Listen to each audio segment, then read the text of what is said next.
Hai guys, balik lagi di ILC Channel.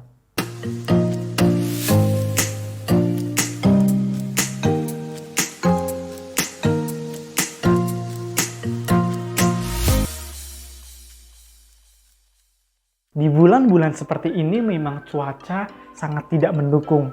Apalagi cuaca selalu berganti-ganti. Kadang bisa terik panas banget, ataupun tiba-tiba langsung hujan deras. Pokoknya memang kita harus selalu menjaga kesehatan.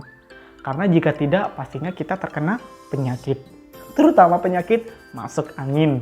Ya, penyakit ini memang penyakitnya masyarakat Indonesia. Kepala pusing dibilang masuk angin. Perut kembung dibilang masuk angin. Batuk-batuk, pegel linu, otot nyeri dibilang masuk angin. Kalau badan udah nggak enak, dibilang masuk angin. Makanya minum.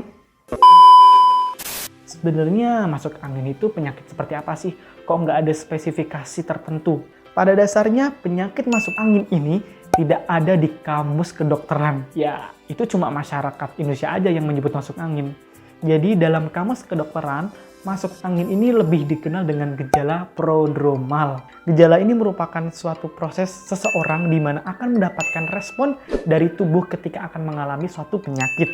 Jadi banyak tuh semisal seseorang batuk-batuk, kepala pusing, perut kembung, otot nyeri, dan lain sebagainya. Sebenarnya hal-hal tersebut merupakan suatu respon dalam tubuh ketika seseorang akan mengalami suatu penyakit. Masuk angin juga selalu diidentikan dengan pengobatan tradisional, yaitu kerokan. Metode ini sudah sangat familiar di telinga kita karena memang sudah sangat terkenal di seluruh Indonesia. Katanya sih, kerokan itu bisa menghilangkan angin di dalam tubuh kita.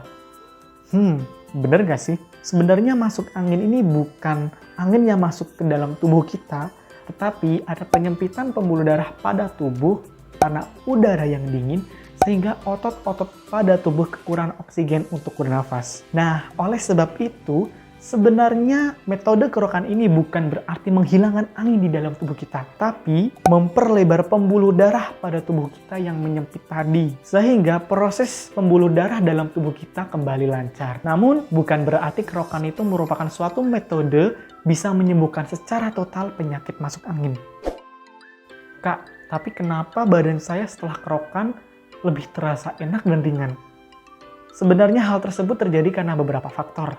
Di antaranya, yang pertama yaitu ketika kita melakukan suatu metode kerokan, sebenarnya kulit dan juga logam atau benda tumpul yang lainnya melakukan satu gesekan akan menimbulkan energi panas. Nah, energi panas inilah yang akan membuat tubuh kita menjadi lebih hangat. Faktor yang selanjutnya yaitu tekanan yang dihasilkan pada saat kerokan ternyata dapat menjangkau jaringan endotel. Jaringan ini merupakan suatu jaringan terdalam pada pembuluh darah. Nah, jaringan endotel inilah yang dapat meningkatkan produksi hormon endorfin. Karena hormon endorfin inilah yang dapat menyebabkan perasaan bahagia. Jadi, itulah mengapa ketika kerokan akan terasa lebih enak dan juga ringan. Karena hal tadi, badan terasa hangat dan juga perasaan bahagia dari hormon endorfin tersebut. Namun, kebiasaan kerokan secara terus-menerus dapat menyebabkan resiko yang berbahagia. Di antaranya yaitu masuknya bakteri dan virus ke dalam tubuh kita. Hal ini disebabkan karena ketika kerokan, uang logam atau benda tumpul lainnya akan melakukan satu gesekan pada kulit, sehingga menimbulkan energi panas. Nah, energi panas inilah yang dapat memicu pori-pori kulit akan membuka lebar. Ketika pori-pori kulit membuka lebar, dengan mudah tuh bakteri dan virus masuk ke dalam tubuh kita. Dan jika hal itu terus terjadi secara terus-menerus, antibodi pada tubuh kita akan turun. Nah, makanya nih buat teman-teman, jika ingin melakukan kerokan, lebih berhati-hati menggunakan barang-barang yang lebih higienis. Lalu yang kedua, kulit lecet dan iritasi. Katanya, kalau semakin merah kita mengerok, maka akan semakin cepat sembuh nih badan kita. Sebenarnya hal itu kurang benar. Warna merah pada kulit itu terjadi karena pembuluh darah halus pada permukaan kulit itu pecah. Nah, makanya nih teman-teman perlu hati-hati ketika mengerok, jangan sampai tekanan itu sangat besar.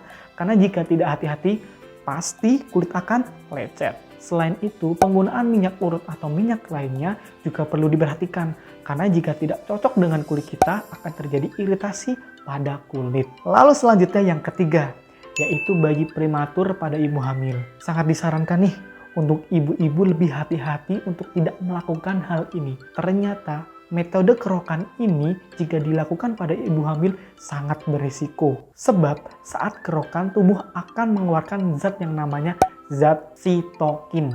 Zat ini dapat memicu produksi hormon prostaglandin. Hormon inilah yang berbahaya bagi ibu hamil karena hormon ini yang dapat menyebabkan kontraksi dini pada kandungan ibu. Jika kontraksi dini terjadi secara terus-menerus, maka akan terjadi kelahiran bayi yang prematur. Jadi menurut teman-teman gimana nih? Komen di bawah ya. Pada dasarnya kembali ke diri kita. Karena sebenarnya segala sesuatu yang dilakukan secara berlebihan tidaklah bagus. Nah, ada nih tips-tips yang dapat kita lakukan ketika kita terjangkit masuk angin atau gejala prodromal. Yang pertama, istirahat yang cukup. Yang kedua, minum air putih yang banyak. Yang ketiga, makan makanan yang sehat dan bergizi. Dan yang terakhir, yang keempat yaitu minum vitamin. Jika hal tersebut dilakukan dengan baik, sudah sangat cukup nih, badan kita akan bisa kembali sehat. Semoga video ini bisa bermanfaat. Boleh banget nih teman-teman follow IG kami yaitu Eureka Learning Center. Karena banyak sekali info-info yang akan kita bagikan seperti info tentang perkuliahan, info tentang fakta-fakta unik, kesehatan, motivasi, dan lain sebagainya. Dan jangan lupa subscribe, like, komen, dan share ke seluruh sosial media teman-teman. Dan boleh banget nih teman-teman bisa kasih saran ke kita video apa yang bisa kita bahas selanjutnya. Dan terima kasih Eureka Learning Center, best partner for your future. Bye!